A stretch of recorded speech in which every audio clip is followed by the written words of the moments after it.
All right, let's get right into it. Today, we're dissecting rheumatoid arthritis. Absolutely. And what's really compelling about rheumatoid arthritis is just how systemic it is. It impacts far more than just the joints.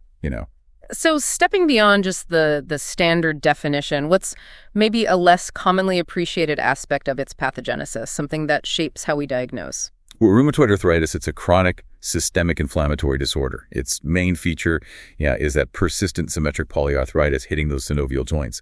But, and this is key, its impact goes way beyond the musculoskeletal system. It can actually damage organs like the skin, eyes, lungs, heart, and even blood vessels. Okay. And what's our current understanding of the underlying cause? What's driving it? It's really a classic autoimmune disease. The immune system, specifically T and B lymphocytes, they mistakenly target healthy synovial tissue. This whole process kicks off a cascade of pro-inflammatory cytokines, things like TNF-alpha and interleukin-6, driving that synovial hyperplasia and ultimately joint destruction.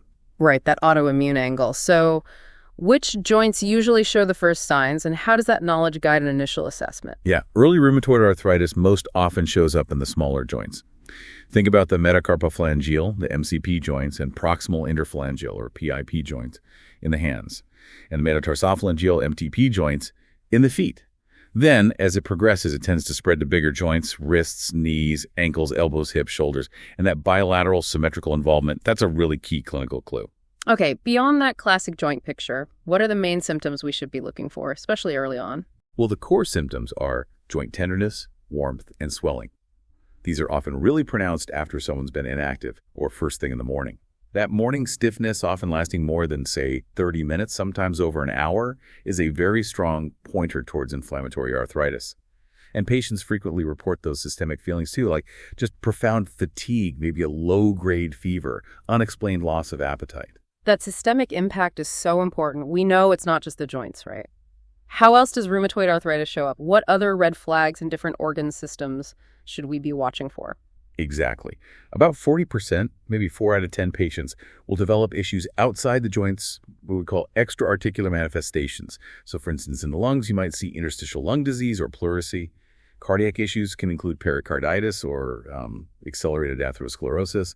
Eyes might show scleritis or episcleritis. You can even get rheumatoid nodules under the skin, especially in patients who are seropositive. Spotting these systemic signs early is just vital for getting that interdisciplinary care started. Okay, let's talk risk.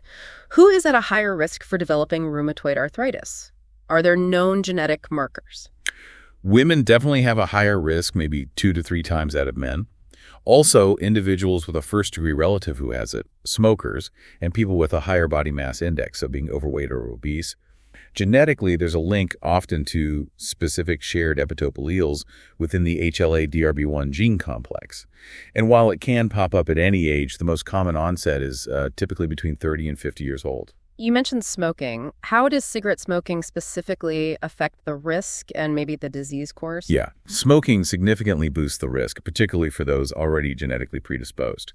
The thinking is it might induce changes in proteins like citrullination, turning them into autoantigens that trigger the immune response. And we often see that smokers tend to have more severe disease and unfortunately sometimes respond less well to certain treatments. Got it. Now, a common challenge is telling rheumatoid arthritis apart from osteoarthritis. What are those key, maybe subtle differences in how they work pathologically that help us in the clinic? Yes, that distinction is really important. Rheumatoid arthritis is fundamentally an inflammatory synovitis, the immune system attacking the joint lining. So you see that prolonged morning stiffness, the joint swelling, often elevated inflammatory markers like C-reactive protein and erythrocyte sedimentation rate. Osteoarthritis, on the other hand, that's more of a degenerative wear and tear process. It's about cartilage breaking down from mechanical stress. So symptoms there might include shorter morning stiffness, usually less than 30 minutes, and pain that gets worse with activity, better with rest. And of course, those serological markers like rheumatoid factor and anti-CCP antibodies are major helpers in differentiating rheumatoid arthritis. So pulling this all together, what's the main takeaway for our listeners, for the healthcare providers tuning in? I'd say any persistent joint discomfort or swelling, especially if it's hitting both sides symmetrically or comes with significant morning stiffness, and those systemic symptoms like fatigue, really warrants a prompt and thorough evaluation for rheumatoid arthritis. Getting that early diagnosis and starting treatment is paramount. Precisely.